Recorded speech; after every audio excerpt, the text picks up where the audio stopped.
એકમો સામે કાર્યવાહીના આદેશ આપી દેવામાં આવ્યા છે। એનઓસી વગરના એકમો સામે પોલીસ ગુનો નોંધી કાર્યવાહી કરશે।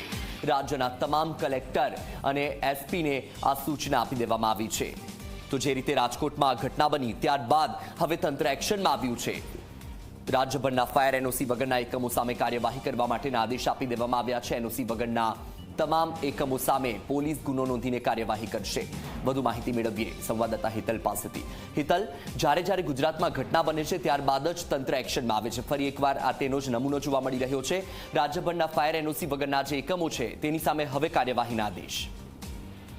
જી ચોક્કસ એવું કહી શકાય કે ફાયર વગરની એનઓસી વાળા જે એકમો છે જેને સીલ કરવામાં આવ્યા છે એવા એકમોના માલિકો સામે ગુનો નોંધવા સુધીની કાર્યવાહી કરવાનો ગૃહ વિભાગ દ્વારા આદેશ કરવામાં આવ્યો છે। ગૃહ રાજ્યમંત્રી હર્ષ સંઘવીએ વ્યક્તિગત રીતે જોવા જઈએ તો તમામ જિલ્લા તંત્રને આ અંગે સૂચના આપી છે અને જે પ્રકારે આજે 28 તારીખે દરેક મહાનગરપાલિકા વિસ્તારમાં કેટલા આ પ્રકારના ગેમિંગ ઝોન ચાલે છે અને તેમાં ફાયર એનઓસી છે કે નહીં એની વિગતો માંગવામાં આવી હતી અને એ વિગતો તમામ મોટાભાગની વિગતો સરકાર પાસે આવી ચૂકી છે, ગૃહ વિભાગ પાસે, અને હવે તેમાં એક્શન લેવાની વાત આવી છે। કારણ કે ભલે રાજકોટમાં ઘટના ઘટી પણ આવી ઘટના બીજી જગ્યાએ પણ બની શકે અને આ બેદરકારી રાખી છે કે ફાયર એનઓસી લીધી નથી એવા સામે ગુનો નોંધવાની કાર્યવાહી કરવામાં આવશે।